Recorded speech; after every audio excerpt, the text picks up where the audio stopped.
meditation and teaching practices in Noida and Greater Noida in UP.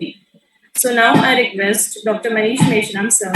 to share his valuable thoughts with us on this Mahotsav of online Pali lecture series. Over to you, sir.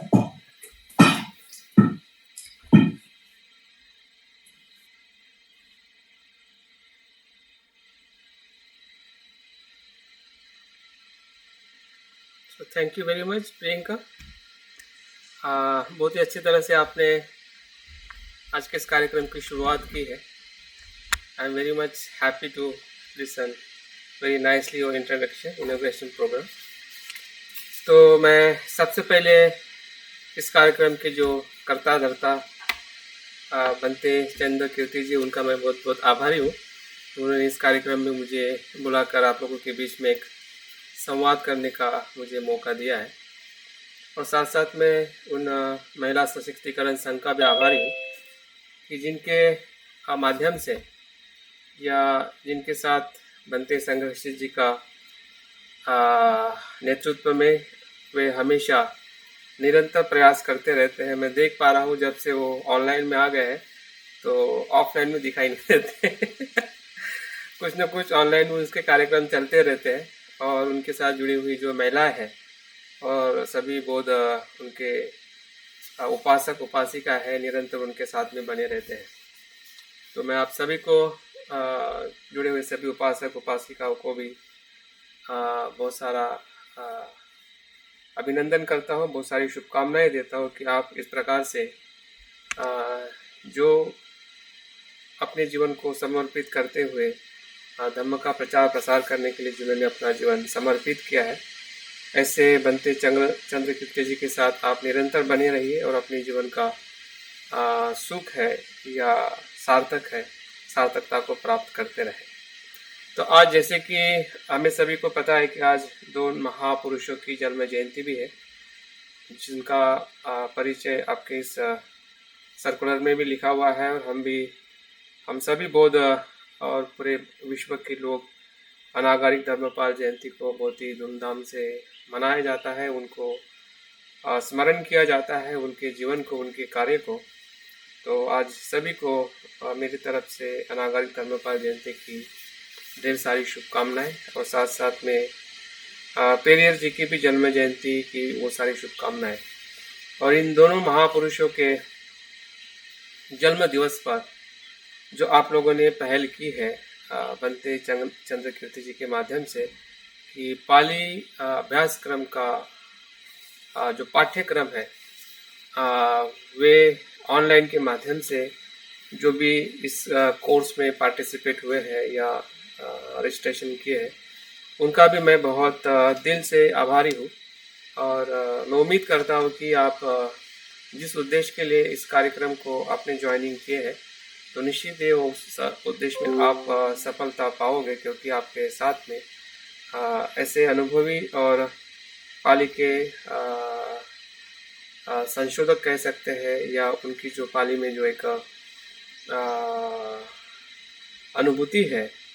या अनुभव है निरंतर पाली साहित्य के साथ या पाली व्याकरण के साथ या पाली भाषा के साथ, तो तीनों चीज़ों के साथ उनका निरंतर संबंध बना रहा है। क्योंकि भाषा वही सिखा सकता है कि जो भाषा के साथ साहित्य का भी अभ्यास करता है, वो साथ साथ में उसका आचरण भी करता है। भाषा सिखाने वाला व्यक्ति अगर अध्ययनशील ना हो और आचरणशील ना हो, तो मुझे नहीं लगता है कि वो व्यक्ति सही में भाषा सिखाने का अधिकारी हो सकता है। लेकिन हम जगत में देखते हैं कि ऐसे लोग ही हैं कि भाषा का अध्ययन कराते हैं कि ना जो उसको साहित्य का पूरी तरह से अभ्यास होता है, और ना ही वो अपने जीवन में उस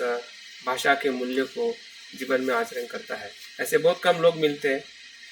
कि जो इस प्रकार से तीनों पहलुओं से संपन्न होते हैं, और ऐसे टीचर के माध्यम से किसी भाषा को या बुद्ध की किसी भी शिक्षा को सुनना, पढ़ना और अध्ययन करना, मुझे लगता है कि इससे बेहतरीन शिक्षक या बेहतरीन कार्य नहीं हो सकता है। तो मैं आज के इस पहले दिवस के आपके इस इनॉग्रेशन प्रोग्राम में मैं कुछ बातें आपके बीच में रखना चाहता हूँ। भाषा, जिस भाषा को आप सीख रहे हैं या सीखने वाले हैं, और जो इस भाषा का कोर्स में पार्टिसिपेट नहीं है, वो भी कुछ उपासक उपासिका इस आज के कार्यक्रम में जुड़े होंगे, तो उनके लिए भी ये जो बात मैं बताने जा रहा हूँ वो सभी के लिए महत्वपूर्ण है। तो पहले हम बात करते हैं कि भाषा का महत्व क्या होता है हमारे रोज के जीवन में या पूरे मानवीय सभ्यता में। भाषा की भूमिका क्या है, बाद में हम देखेंगे कि पाली भाषा क्या है, और पाली भाषा का जो विकास होते होते हम आज बौद्ध धर्म का अध्ययन करने की तरफ आगे बढ़ रहे हैं। तो उस पाली भाषा का जो संरक्षण है, या जो बुद्ध की, जिसको हम वाणी कहते हैं, एक शब्द में अगर हम पाली को कुछ कहते हैं तो हम बुद्ध वचन कहते हैं। तो इस बुद्ध वचन को सुरक्षित करने के लिए जो अलग अलग समय में जो संगतियाँ हुई थी, बौद्ध संगतियाँ, तो उसका क्या महत्व है या क्या उद्देश्य है, उसकी भी बात मैं संक्षिप्त में आपके बीच में करना चाहूँगा। और अंतिम जो बात मैं करूँगा कि बाबा साहब अम्बेडकर के जीवन में या उनके द्वारा पाली भाषा का या पाली साहित्य का किस प्रकार का उनका योगदान रहा है, कुछ पहलू मैं उनको भी छूना चाहूँगा। तो पहला पहलू मैं आपके बीच में बताना चाहता हूँ, या आप भी समझ पाएंगे कि भाषा क्या है। भाषा मानवीय जीवन में क्या आधार है या क्या उसका महत्व होता है। आप सोचिए कि अगर भाषा ना होती तो क्या होता। उदाहरण के तौर पे आप देखिए कि जो मनुष्य के अलावा जो प्राणी है, उनकी अपनी भाषा ऐसी नहीं है कि जिस भाषा के वजह से उनकी सभ्यता और उनकी संस्कृति निर्माण हो सके। अगर मनुष्य जीवन में इस पृथ्वी पे मनुष्य प्राणी की अगर सभ्यता और संस्कृति बनी है, तो उसके पीछे सबसे बड़ा कारण अगर कोई है,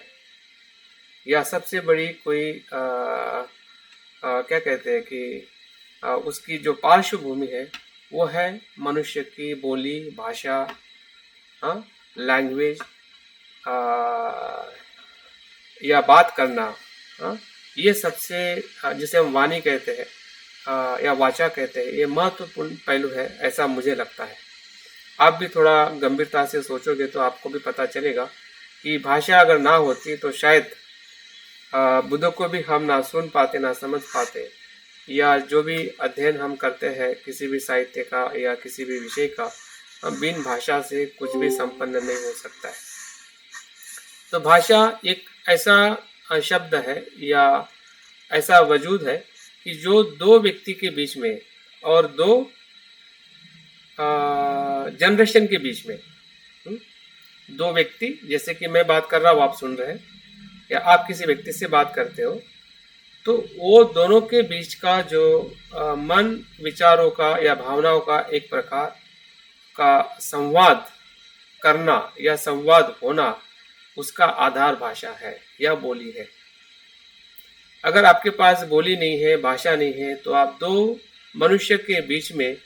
जो आपके विचार है, भावनाएं है, या आपकी जो अनुभव है, उसको हम आदान प्रदान नहीं कर सकते हैं। तो ये पहली और बहुत ही सामान्य बात हमें दिखाई देती है। दूसरी जो बात जो है, एक जनरेशन से दूसरी जनरेशन में किसी चीज को, जिसे हम वारसा कहते हैं, या मूल्य का वारसा हो, संस्कृति का वारसा हो, या किसी भी सभ्यता का वारसा हो, लेके जाना और ले जाने वाला कोई वाक है, तो वो भाषा है। अगर इस हमारे समाज में अगर भाषा नहीं होती, किसी भी प्रकार की भाषा, तो शायद जो कुछ भी हम संस्कृति, सभ्यता जो देख पा रहे हैं, वो शायद उसका वजूद इतना सुंदर हम नहीं बना पाते अगर हमारे बीच में भाषा नहीं होती। तो भाषा का जो मूल्य जो है, व्यक्ति के साथ में भी जुड़ा हुआ है, जो आपसी हमारा संवाद है, हमारा जिसे हम कह सकते हैं कि हमारी मैत्री है, या हमारा जीवन जीने का जो एक आधार है, वो वाणी है, वो वाचा है। क्योंकि वाचा के माध्यम से ही हम एक दूसरे को एक मनुष्य के तौर पे अनुभव करते हैं, जान पाते हैं, समझ पाते हैं, और हम एक दूसरे का जो संबंध रिलेशन कहते हैं, वो रिलेशन हम स्थापित कर पाते हैं। और इसीलिए भाषा एक अपने आप में महत्वपूर्ण प्रक्रिया है, जिसे हम सीखते हैं या हम उसी के माध्यम से हम अपनी बातों को एक दूसरे को कह पाते हैं और हम समझ पाते हैं।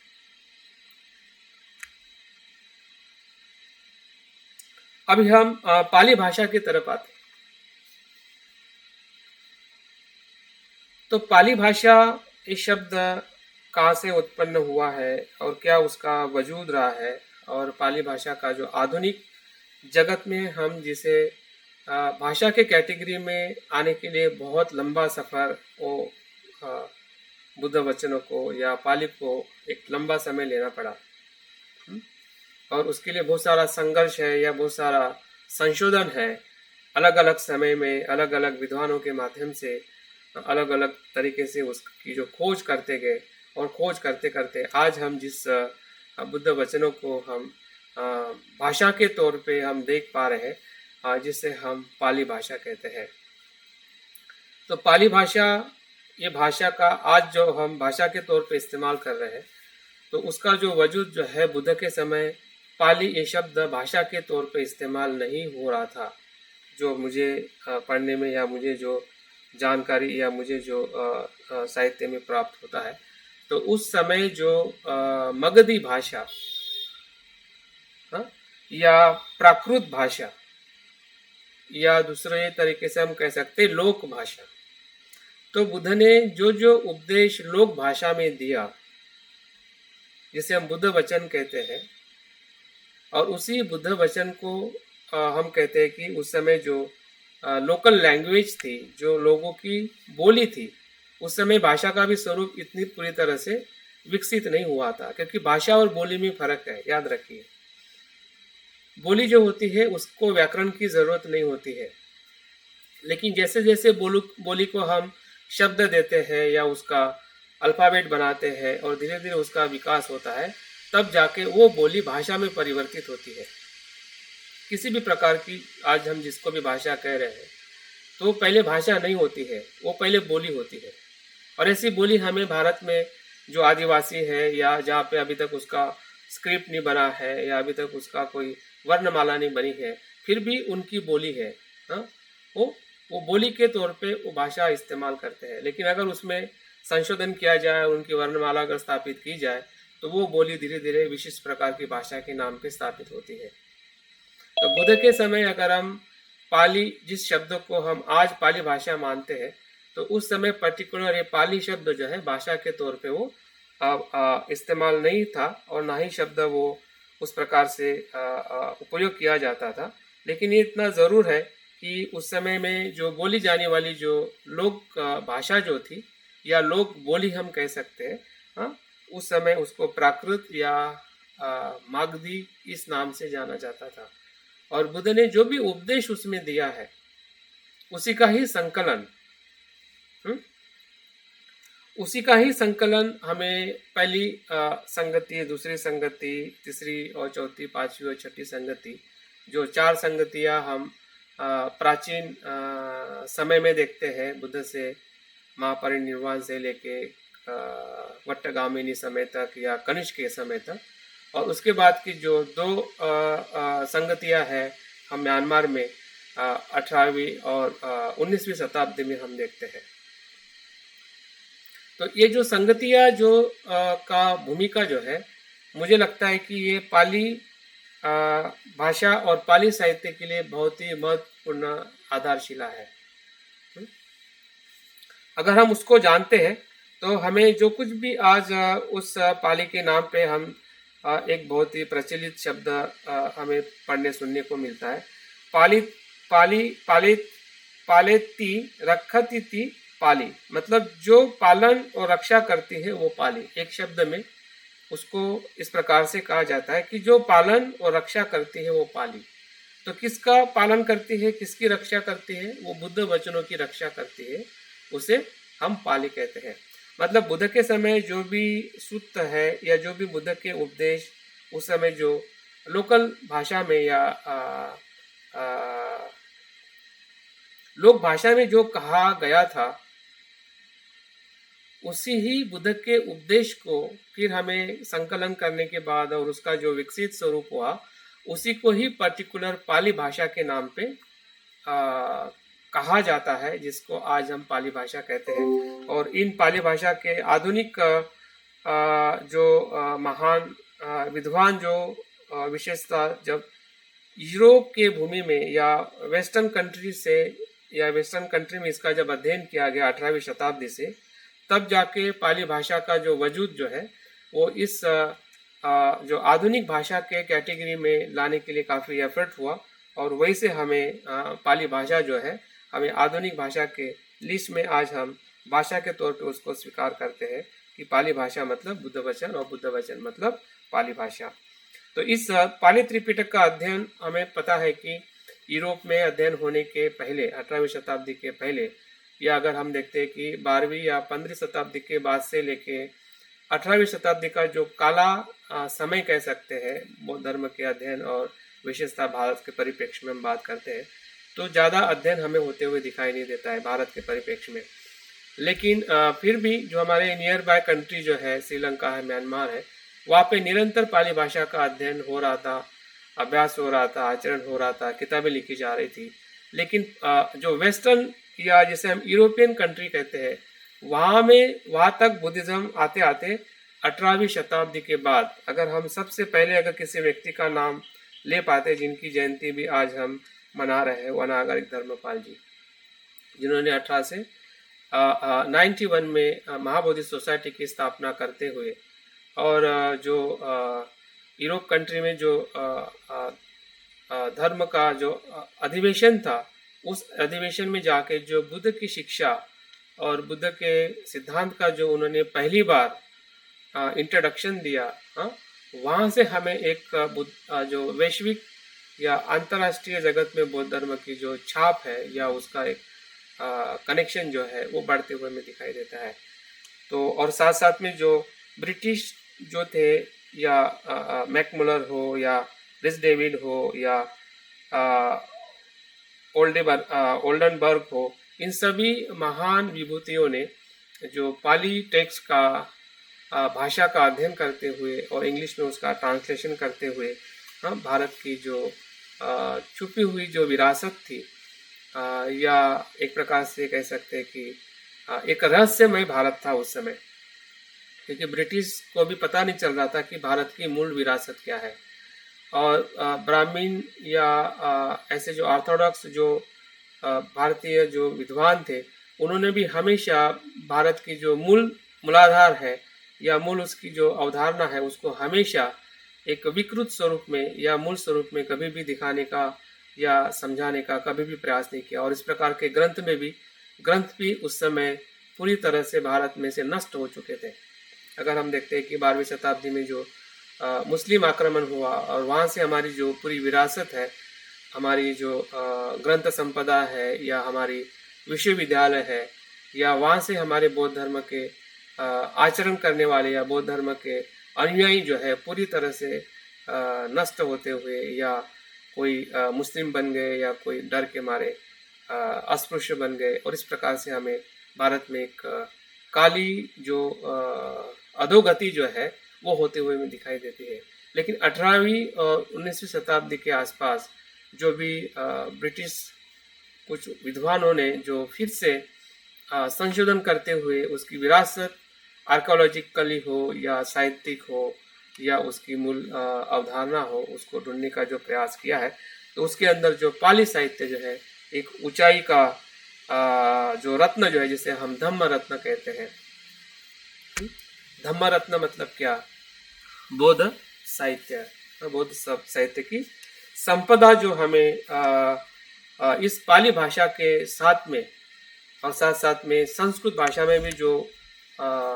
विकास होते हुए हमें दिखाई देता है कनिष्क के समय से लेके एक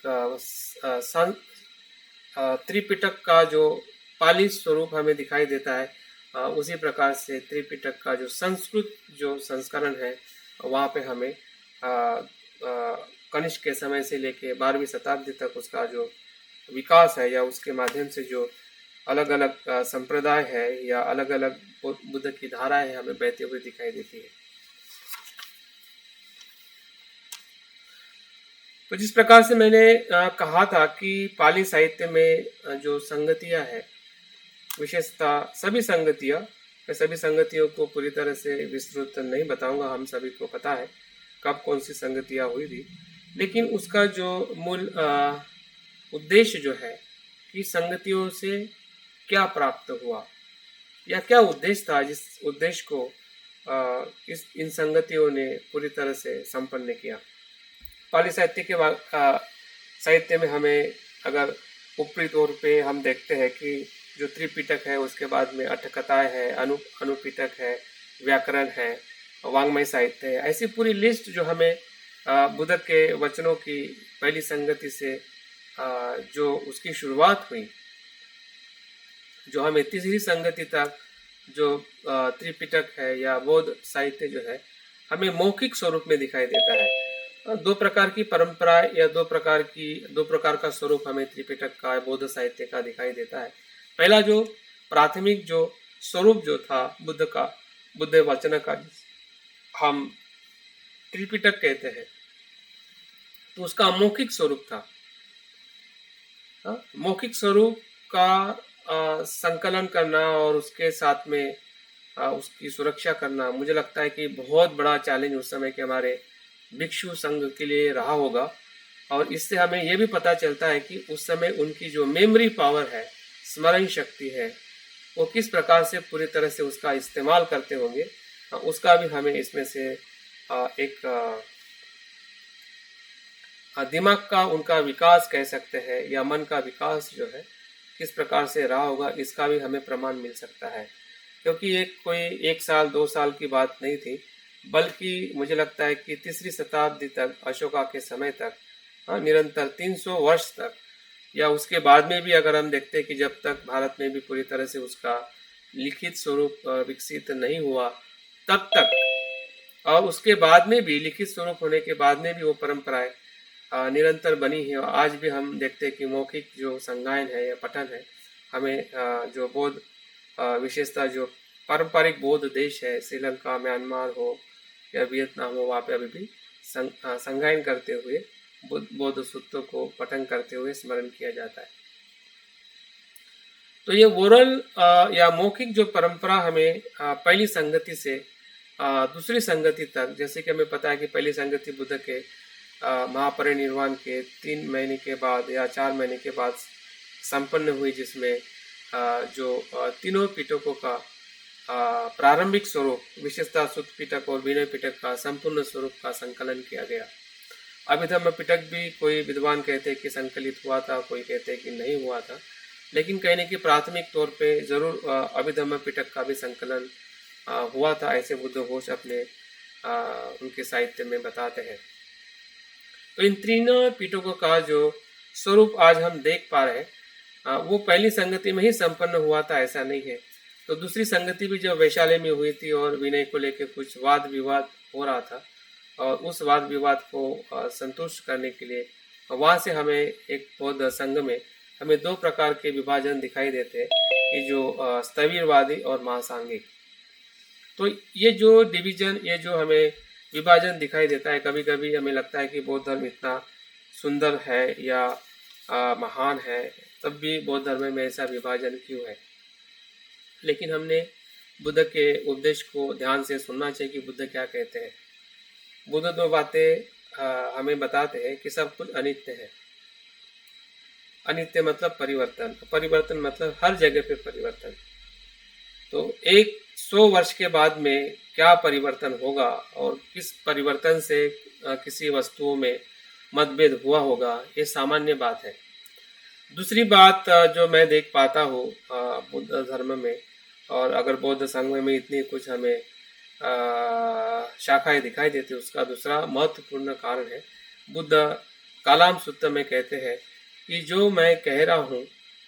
या कोई और कह रहा है, आप इसलिए उसे मत मानो कि वो महान है, वो श्रेष्ठ है या विद्वान है। वो आप तब उसे मानो जब उसका आप स्वयं परीक्षण करते हैं, और आपके अनुभव के स्तर पे अगर आपको लगता है कि ये लोभ द्वेष मोह कम करने वाले शिक्षा है, उसी को आपने मानना चाहिए और बाकी को हमने त्याग देना चाहिए। ये वैचारिक जो स्वतंत्रता जो है बौद्ध धर्म में, जो बुद्ध ने हमें उनके उपदेशों के माध्यम से ही दी है, और उन्हीं के अनुयायी थे जिसको हम बौद्ध भिक्षु या भिक्षुनी कहते हैं या बौद्ध संघ कहते हैं। तो निश्चित ही है कि उनके अनुभव के स्तर पे जैसे जैसे कुछ चीज़ें उनको लग रही होगी, परिस्थिति सापेक्ष हो या लोगों की जो ज़रूरत हो,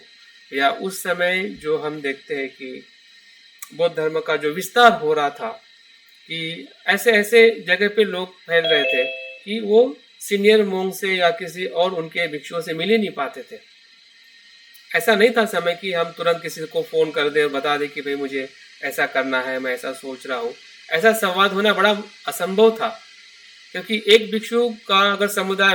वैशाली में चला जाता तो इधर के जो दूसरे जगह के भिक्षु जो मिल ही नहीं पाते थे कि वो किस प्रकार से बुद्ध की शिक्षा का आचरण करके आगे बढ़ पा रहे हैं। लेकिन एक बात निश्चित थी कि वो सभी लोग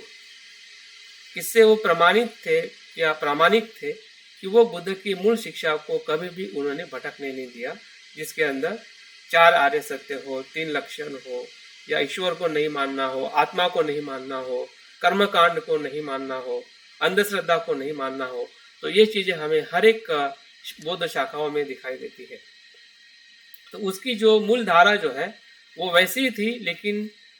जो हमें अलग अलग उसमें अगर विभाजन दिखाई देता है समय और उनके कुछ सिद्धांतों में, तो उससे हमें ज़्यादा विचलित होकर, ज़्यादा हमें एक दूसरे से संभ्रमित होकर एक दूसरे के प्रति हमने ऐसे व्यू बनाने नहीं चाहिए कि ये थेरवादी है, महायानी है, वज्रयानी है, हम इसके साथ नहीं है, वो हमारे साथ में नहीं है। तो इस विचारधारा से हमने पूरी तरह से जो आज के आधुनिक जो बौद्ध है उन्होंने तो पूरी तरह से इससे परे रहना चाहिए। और बाबा साहब का यही उद्देश्य था। जब बाबा साहब को यह प्रश्न पूछा गया कि आप किस पंथों को मानने वाले हैं, जबकि पंथ 2 है, महायान और थेरवाद, तो बाबा साहब कहते हैं कि ना मैं थेरवाद को अनुसरण कर रहा हूँ, ना ही महायान को, मैं बुद्ध वचन को और बुद्ध की मूल शिक्षा का मैं अनुसरण करूँगा। और हमें दिखाई देता है कि बुद्ध के बाबा साहब के लिखे हुए बुद्ध और उनके धम्म में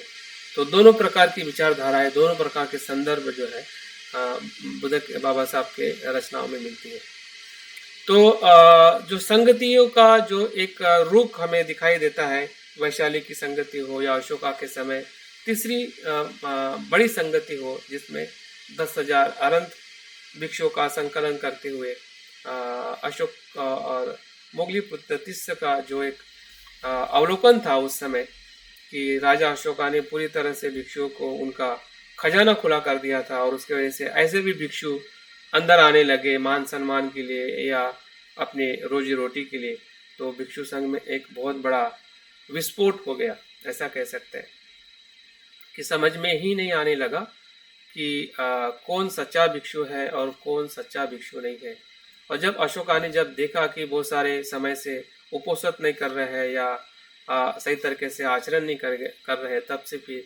अशोका ने सब कुछ देना बंद कर दिया और मोगलीपुत्र तिस्स को बुलाकर संगति का आयोजन किया।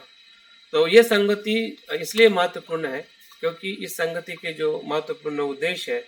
और उस उद्देश्य को अगर हम ध्यान में रखते हैं तो संगति का जो हमें लाभ मिला है वो 3 प्रकार का लाभ हमें मिला है। तो पहला जो लाभ जो है, और फिर वो पहली संगति हो, दूसरी हो, तीसरी हो या चौथी, पांचवी, छठी हो, या किसी भी प्रकार की जब हम संगति करते हैं, जैसे कि ये भी एक प्रकार की संगति हम मिल रहे हैं और कुछ विषय को लेकर अध्ययन करके आगे बढ़ना चाहते हैं। संगति का मतलब है इकट्ठा आना। अभी इकट्ठा जब आते हैं तो 3 बातें महत्वपूर्ण है जो मुझे समझ में आती है कि जो मैं देख पा रहा हूँ कि जब जब भी बौद्ध संगति का गठन हुआ है या हम जब जब भी मिलते हैं तो 3 बातों को हमने ध्यान में रखना चाहिए। तो पहली जो बात जो है जो संगति में हमें होते हुए दिखाई देती है वह है बुद्ध वचनों का संकलन करना। पहली और सबसे बात है संकलन करना। जैसे कि हम मिलते हैं और हम रिसाइटेशन करते हैं या संगायन करते हैं, वो एक प्रकार का संकलन है, बुद्ध वचनों का संकलन है। जब हम मिलते हैं तो सबसे पहले हमारी शुरुआत त्रिशरण पंचशील या त्रिरत्न वंदना से होती है। तो उसी प्रकार से अगर हम संगति का सबसे बड़ा जो कार्य जो मुझे समझ में आता है कि उस समय के जो भी अध्यक्ष रहे हो या उस समय की जो भी परिस्थिति रही हो, कोई भी कारण रहा हो संगति को आयोजन करने के लिए, उन सभी संगतियों में सबसे पहला अगर कोई महत्वपूर्ण अगर उद्देश्य है वो है बुद्ध के वचनों को संकलित करना और पुनर्संकलित करना। पहली संगति में उसका संकलन किया और तीसरी संगति में फिर से संकलन किया, जो छूटा हुआ था फिर से उसमें जोड़कर हम देखते हैं कि सुत्त पिटक, विनय पिटक और अभिधम्म का जो 7 ग्रंथ जो है, जो दूसरी संगति में और पहली संगति में हमें 7 ग्रंथ एग्जिस्ट नहीं है। हाँ, हमें तीसरी संगति से 7 ग्रंथ और जो विनय पिटक का पूरा हिस्सा है या सुत्त पिटक के पूरे संकलन के साथ में हमें त्रिपिटक जो है पूरे एक फाइनल फॉर्म में या संपूर्ण स्वरूप में हमें तीसरी संगति में दिखाई देता है। मतलब उस समय संकलन के साथ में पुनर्संकलन की भी जो उसका जो उद्देश्य रहा होगा कि जो भी छूटा हुआ है उसका फिर से एक फाइनल संकलन करते हैं, जिसके वजह से बुद्ध के वचन जो है हम उसको इकट्ठा ला सके। दूसरा जो उद्देश्य जो है संगति का वो है बुद्ध वचनों को सुरक्षित करना, उसकी सुरक्षा करना, उसकी हिफाजत करना। फिर वो हिफाजत हम स्मरण करके कर सकते हैं, अपने ओरल फॉर्म में कर सकते हैं, जबकि उस समय हम देख रहे हैं कि तीसरी संगति तक, इवन तीसरी संगति से लेके चौथी संगति तक भी वो जो त्रिपिटक है ओरल फॉर्म में श्रीलंका में गया है। और चौथी संगति में जब पहली शताब्दी ईस्वी सन पूर्व 79 वट्टगामिनी अभय के सत्ता में उसको राइटिंग फॉर्म में, लिखित स्वरूप में उसको संकलित किया गया। तो हम देखते हैं कि बुद्ध के वचनों का जो 300-400 वर्ष का जो पीरियड जो रहा है, वो पूरी तरह से मेमोरी पावर है ना, गुरु शिष्य के साथ में और साथ साथ में एक जनरेशन से दूसरे जनरेशन को ट्रांसफॉर्म करना, हाँ, या एक जगह से दूसरे जगह पे ले जाना। हाँ, अगर हम देखते हैं कि पाटलिपुत्र से या भारत से जब त्रिपिटक जो महेंद्र है या संघमित्रा है या उनके साथी जो है, उन्होंने अलग अलग सूत्रों का स्मरण करते हुए, हाँ, किसी ने सुत्त पिटक का किया, किसी ने विनय पिटक का, अभिधम्म पिटक का, अट्ठकथा का, ये सभी संगायन और उसका स्मरण करते हुए वो जो ओरल जो त्रिपिटक जो है या बुद्ध वचन जो है वो श्रीलंका में लेके गए और वहाँ पे संघ की स्थापना करके उन्होंने वहाँ के लोगों को सिखाया और वहाँ से हमें एक नया जो श्रीलंका में एक बौद्ध धर्म की जो बुद्ध धर्म का प्रवेश है या उसका विकास है वो तो हमें दिखाई देता है। तो दूसरा और महत्वपूर्ण जो है सुरक्षित रखना, सुरक्षित करना, फिर वो साहित्य के माध्यम से हो। हमारे पास में साहित्य पूरी तरह से होनी चाहिए। जो हमारे त्रिपिटक है, जितने भी ग्रंथ हमारे बाबा साहब के लिखे हो या बौद्ध धर्म के ग्रंथ हो, हमारे घर में छोटी लाइब्रेरी बिल्कुल होनी चाहिए। हमारी जैसे भी क्षमता है, हमारा जैसा भी घर है या हम जैसे भी आर्थिक स्तर से जा रहे हैं, उस आर्थिकता का एक छोटा सा बजट जरूर हमने किताबों के सुरक्षा के लिए या किताबों के खरीदी के लिए हमने ज़रूर रखना चाहिए। अगर हम सही में बुद्ध की विरासत है या बुद्ध वचन की विरासत अगर हम आगे बढ़ाना चाहते हैं तो सिर्फ संकलन करके नहीं होगा, बल्कि उसकी हमें सुरक्षा भी करनी है। तो जिस प्रकार से संगति ने उसकी सुरक्षा करने का पूरी तरह से आयोजन किया था और उसका आयोजन में सभी भिक्षुओं के जो समूह रहे थे, अलग अलग भिक्षुओं की जो पात्रता क्षमता देखकर, उसकी रुचि देखकर, उस प्रकार की गाथाओं का वो स्मरण करते हुए अपने पीढ़ी दर पीढ़ी वो उसका संग्रहण करते हुए उसका स्मरण करके उसकी सुरक्षा करते थे। और उसके बाद जैसे जैसे ग्रंथों की रचना हुई तो ग्रंथ के माध्यम से भी हम देखते कैसे बड़े बड़े विश्वविद्यालय जिसमें 4-4 मंजिल के ग्रंथालय थे, हाँ, जिसे हम नालंदा, तक्षशिला, वल्लभी ऐसे महान महान विश्वविद्यालय हमें वहाँ की जो लाइब्रेरी या ग्रंथालय है ये दिखाती है कि किस प्रकार से बौद्ध भिक्षुओं ने या बौद्ध संगति का जो महत्वपूर्ण जो कार्य रहा है वो है बुद्ध वचनों की सुरक्षा करना। और तीसरा और महत्वपूर्ण कार्य है वह है बुद्ध वचनों का साक्षात्कार करके सिर्फ सुरक्षा भी नहीं करना है। आप देखिए कि जितने भी बौद्ध संगतियां हुई है तीसरी शताब्दी में और उसके बाद में भी चौथी, और बुद्ध ने भी कहा था कि मेरे महापरिनिर्वाण के बाद अनंत की जो अनंत का अस्तित्व जो है 500 वर्ष तक रहेगा। तो जब जब भी संगतियां हुई है तो उस संगतियों में जो जो संख्या हमें दिखाई देती है, पहली संगति में 500 हो, दूसरी में 700 हो, तीसरी में 10,000 हो, या और जहाँ पे भी संगतियां हुई है वहाँ पे अनंतों की संख्या बनी रही है। और अनंतों का या श्रोतापन्न का होना, यही सबसे बड़ा महत्वपूर्ण पहलू है संगतियों में, कि उनका जो साक्षात्कार होना, सत्य का साक्षात्कार होके धम्म का प्रचार प्रसार करना, यह सबसे बड़ी जिम्मेदारी है, सबसे बड़ा उद्देश्य हमें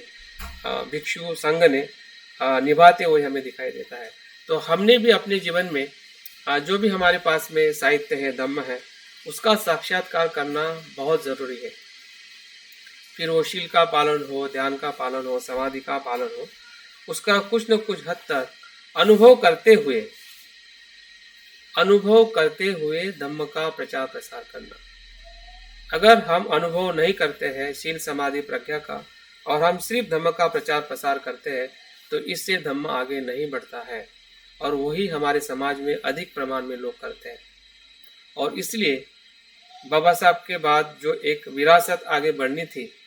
वो हमें कहीं ना कहीं बढ़ते हुए तो दिखाई देती है, लेकिन बहुत सारे उसके अंदर जो कमियां हैं वो दिखाई देती है। वो सिर्फ और सिर्फ एक ही चीज़ की कमी है कि उस धम्म का आचरण न करते हुए या कम आचरण करते हुए जब हम धम्म का प्रचार प्रसार करते हैं तो सामने वाला व्यक्ति कभी बदलता नहीं है। सामने वाला व्यक्ति तभी बदलता है कि जब हम अपने अनुभव के तौर पे उसको हम धम्म बताएं। और मुझे लगता है कि बौद्ध संगतियों का सबसे बड़ा योगदान रहा था, जिसके वजह से पाली साहित्य जो आज हमें जीवित स्वरूप में दिखाई देता है। भले वो साहित्य शब्दों में लिखा गया हो, किताबों में लिखा गया हो, और आज उसका एक ग्रंथ के रूप में उसका स्वरूप है, लेकिन मुझे लगता है कि वो ग्रंथ निर्जीव नहीं है, वो सजीव है, क्योंकि उसके जो एक एक शब्द जो है वो हमें सत्यता की तरफ, एक मूल्य की तरफ हमें लेके जाते हैं। तो इसलिए पाली साहित्य का जो महत्व अगर हम देखें हमारे पूरे जीवन में, कि वो मानवीय मूल्य की शिक्षा है। संसार में अनेकों प्रकार के साहित्य है कि जो मनोरंजन के लिए या इतिहास के लिए प्रसिद्ध है, लेकिन बौद्ध साहित्य ही ऐसा साहित्य है जिसमें सत्य और मूल्य और मानवीय मूल्य की बात की जाती है। उसमें किसी भी प्रकार का ऐसा गलत धारणाएं हो या लोगों को हानि करने वाली बात हो या अंधश्रद्धा हो, ऐसा एक भी शब्द या ऐसे कुछ भी उपदेश हमें बुद्ध वचनों में दिखाई नहीं देते हैं। सभी बुद्ध वचनों का जो सार या महत्व जो है वो मानवीय मूल्य का आधार है, या सत्य, मैत्री, करुणा, शील, समाधि, इन सभी बातों से हमें पूरा बुद्ध वचन हमें भरा हुआ दिखाई देता है। और साथ साथ में हमें बौद्ध साहित्य में विशेष प्रकार की उस समय की जो सामाजिक परिस्थिति है, आर्थिक परिस्थिति है, सामाजिक हो, सांस्कृतिक हो, और उस समय का समाज जीवन है, इस विभिन्न सांसारिक और भौतिक पहलुओं को भी बहुत खूबी से हमें पढ़ने को और जानकारी में प्राप्त होता है। एक एक गांव का वर्णन, एक एक रास्ते का वर्णन, वनस्पति का वर्णन, या राजाओं का वर्णन, या किस प्रकार से आर्थिक परिस्थिति थी उसका अलग अलग पहलुओं से वर्णन हमें सिर्फ और सिर्फ पाली साहित्य में दिखाई देता है। तो पाली साहित्य की जो विरासत है वो हमारे व्यक्तिगत तौर पे आध्यात्मिक या आध्यात्मिक जीवन के लिए या उन्नत जीवन के लिए तो वो है ही, लेकिन साथ साथ में ऐतिहासिक विद्यार्थी के तौर पे भी अगर हम देखते कि बुद्धकालीन भारत कैसा था और कितनी खूबियाँ थी, कितनी बुराइयाँ थी, और ऐसे बुराई में बाबा बुद्ध ने किस शिक्षा को देके जो स्त्री की समानता हो, भिक्षुणी संघ की स्थापना हो, या जातिवाद पे उनका विरोध हो, समानतामूलक समाज हो, संघ की स्थापना हो, तो ऐसे अनेकों पहलुओं से हमें बुद्ध का जो कार्य जो है हमें पाली साहित्य में या बुद्ध वचनों में हमें दिखाई देता है, जिसे हम त्रिपिटक कहते हैं। और अंतिमता और आखिरी बात करके मैं अपनी बात पूर्ण करना चाहूँगा, वो है बाबा साहब के द्वारा पाली साहित्य का क्या योगदान है। तो पहला जो योगदान जो मुझे समझ में आता है या आप भी देख पाओगे कि बाबा साहब की जो रचना है बुद्ध और उनका धम्म, हाँ, उसमें 70 to 80% जो रेफरेंसेस जो बाबा साहब ने लिए हैं वो पाली साहित्य से लिए हैं और 30 to 40% रेफरेंसेस है महायान साहित्य से या संस्कृत साहित्य से लिए। तो ये पाली साहित्य का सबसे बड़ा आधार बाबा साहब के साहित्य में हमें बुद्ध और उनके धम्म में दिखाई देता है, जिसका हम अनेकों बार अध्ययन करते हैं, अनेकों बार पठन करते हैं। तो बाबा साहब का ये अध्ययन ही था जो 21 साल तक, जो जब से वो प्रतिज्ञा करते हैं कि मैं हिंदू बन के नहीं मरूंगा, वहाँ से उनका जो प्रवास शुरू होता है अध्ययन करने का, एक विस्तृत और गहन चिंतक के तौर पे या अभ्यासु के तौर पे, और हमें उनके पूरे साहित्य में जो उनका संकलन था, उस संकलन में 15 से 20 हजार ग्रंथ जो है बुद्ध और बौद्ध धर्म से जुड़े हुए या उसके विषय पे मिलते हैं। तो ये आधार दिखाता है कि बाबा साहब का जो अध्ययन जो था और पाली का भी जो अध्ययन जो था, भले पाली बाबा साहब बाद में सीखे, लेकिन जब पाली सीखे तब से बाबा साहब की जो पाली की तरफ जो उनका रुझान जो था और पढ़ने का, और खुद पाली भाषा का शब्दकोश की रचना करते हुए भी हमें वो बताते हैं कि किस प्रकार से उन्होंने पाली का अध्ययन किया होगा। क्योंकि मूल बुद्ध की शिक्षा को समझना है और जानना है, तो कहीं ना कहीं हमें प्राथमिक जो भाषा है, जिस भाषा में बुद्ध वचन लिखे गए हैं या जिसका संकलन किया गया है, जिसको हम बुद्ध वंदना, धम्म वंदना, संघ वंदना के माध्यम से, यही पाली भाषा का हम या अलग अलग सूत्रों के माध्यम से हम एक विशिष्ट समय में या विशिष्ट तरीके से हम उसका संज्ञान करते हैं। लेकिन भाषा के तौर पे और थोड़ा जानना मुझे लगता है कि सभी बौद्ध उपासकों की आज की बहुत ही महत्वपूर्ण ज़रूरत है। या उसको हम कह सकते हैं कि जिस प्रकार से हम अन्य भाषा सीखते हैं, हिंदी है, इंग्लिश है या और कोई इंटरनेशनल भाषा सीखने में हम जैसे रुचि रखते हैं, तो उसी रुचि को ध्यान में रखते हुए हमने पाली भाषा को धीरे धीरे, क्योंकि धीरे धीरे इसलिए क्योंकि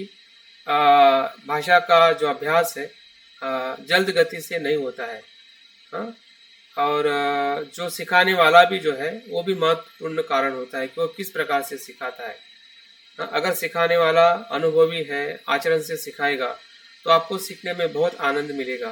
क्योंकि उस भाषा का एक भी शब्द ऐसा नहीं है कि जो व्यर्थ है। जैसे कि हम दूसरी भाषा सीखते हैं तो कभी कभी उस शब्द का कुछ भी अर्थ नहीं होता है हमारे जीवन में। जैसे कि दिस इज टेबल, हम टेबल को सीखते हैं या कोई भी व्याकरण सीखते हैं कोई भी भाषा का, तो पूरे जीवन के साथ आपसे कुछ संबंध नहीं होता है, भावना के साथ, आपके विकृति के साथ, आपके सुख के साथ। लेकिन बुद्ध का एक एक शब्द भी अगर हम पढ़ते हैं, बुद्ध भी पढ़ते हैं, धम्म भी पढ़ते हैं, या बुद्ध का अनेक वचन क्या होता है, धम्म का अनेक वचन क्या होता है, तो ऐसे शब्द भी जब हम व्याकरण में पढ़ेंगे तो उसका पूरी तरह से हमारी भावनाओं में, हमारे चित्त में एक अलग प्रकार का प्रभाव पड़ सकता है, और उससे हमें एक जो प्रेरणा जो है जो छुपी हुई है, क्योंकि उसको जागरूक करने के लिए कहीं ना कहीं हम बार बार किसी चीज का या उस भाषा के माध्यम से अगर हम बुद्ध के गुणों के साथ, बुद्ध के धम्म के साथ, या उनकी जो अलग अलग प्रकार की जो शिक्षाएं हैं उसके साथ, उदाहरण के साथ या उसका भाषांतर के साथ अगर हम संपर्क में आते हैं, तो मुझे लगता है कि हमारी जो अनुभूति जो है, हम कह सकते हैं कि हम डायरेक्ट बुद्ध के वचन को सुन रहे हैं। आप देखिए कि जब आप दूसरी भाषा में, हम अपनी भाषा में बात करते हैं, तो एक हमारे भाषा का एक भाव हमें एक दूसरे को स्पर्श करता है। लेकिन जब आप बुद्ध वचनों को डायरेक्ट स्मरण करते हैं और आप अनुभव करते हैं कि ये बुद्ध के ही वचन मैं सुन रहा हूँ, बुद्ध के वचन ही मैं बोल रहा हूँ, कि जो बुद्ध ने इसी शब्दों का अपने मुख वाणी से, है ना, उन्होंने कहा होगा या सिखाया होगा, हाँ, और वो मैं उसी ही वाणी से बुद्ध के वचन का स्मरण करके, पठन करके या उसको समझ के मैं जान पा रहा हूँ कि इन शब्दों का मेरी भाषा में अर्थ क्या है, मेरे जीवन में क्या अर्थ है। तो मुझे लगता है कि हमें डबल लाभ हो सकता है कि हम अपने जीवन को और ज़्यादा लाभान्वित कर सकते हैं। तो मुझे लगता है कि आपकी जो मैंने जो बात बताई है इन सभी मुद्दों पे, और ये बताने का प्रयास किया है कि सही में पाली भाषा जो बंते चंद्र कीर्ति जी के इस प्रयास से जो वो चाहते हैं कि पाली भाषा का हमारा एक अलग अलग जगह पे केंद्र हो, जहाँ पे उनके माध्यम से और जो भाषा सीखने वाले हैं अगर वो अच्छी तरह से प्रशिक्षित होते हैं तो उनके माध्यम से भी हम छोटे छोटे बच्चों को, भले आप बड़े लोगों को छोड़ दीजिए कि जो ज़्यादा विद्वान बनना चाहते हो एमए बुद्धिज़्म करेंगे या डिप्लोमा इन बुद्धिज़्म करेंगे, उनके लिए तो यूनिवर्सिटी और बाकी सभी जगह खुली है। लेकिन हमारे जो 5 साल का 10 साल का बच्चा है उसको पाली कौन सिखाएगा, और उसको पाली सिखाने के लिए उसको जब यूनिवर्सिटी में जाएगा तब उसका एडमिशन होगा, तब वो पाली सीखेगा। हाँ, तो सही में अगर इस प्रकार से अगर हम 10 साल के बच्चे का भी टारगेट रखते हैं कि हमने 10 साल के बच्चों को, जो बच्चा थोड़ा सुन सकता है, समझ सकता है और लिख सकता है, हाँ, उनकी जो भी वो पढ़ाई कर रहा है, तो निश्चित ये पाली भाषा भी उसको लिखना ज़्यादा कठिन नहीं है, क्योंकि हिंदी और पाली के जो अल्फ़ाबेट्स है वो एक जैसे ही है। और इंग्लिश के माध्यम से हम सीखेंगे तो बच्चों को हम और ज़्यादा अच्छी तरह से समझा पाएंगे कि इंग्लिश में ये कहते हैं और इसी को पाली में ये कहते हैं और हिंदी में इस प्रकार से इसको ये कहा जाता है। तो भाषा सीखने की जो उम्र जो है, जो अकॉर्डिंग साइकोलॉजिस्ट है या चाइल्ड साइकोलॉजी जो है, हमें सिखाती है कि हमारे से ज़्यादा ग्राफ्स करने वाली जो मन की क्षमता है वो बच्चों में होती है।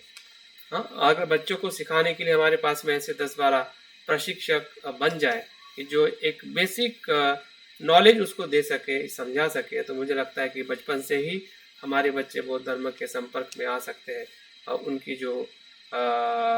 कुछ अर्थ है या उसके जो मूल्य है उसके जीवन में बनेंगे। तो निश्चित है जब वो बच्चा बड़ा होगा तो उस शब्दों से उसका अर्थ भी निकालेगा, उसका आचरण करने के लिए वो आगे प्रेरित होगा, क्योंकि संस्कार ही है कि जो धीरे धीरे वो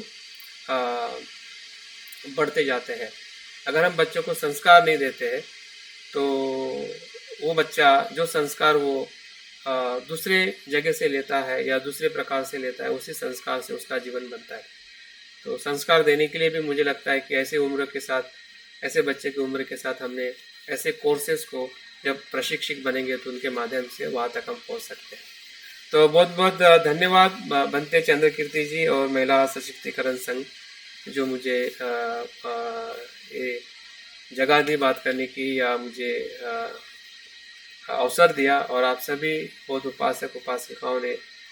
मुझे सुना, इसलिए मैं आप सभी का धन्यवाद और मैं अपनी बात पूर्ण करता हूँ। जय भीम, नमो।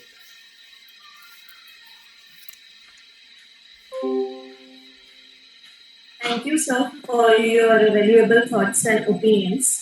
आपने पाली भाषा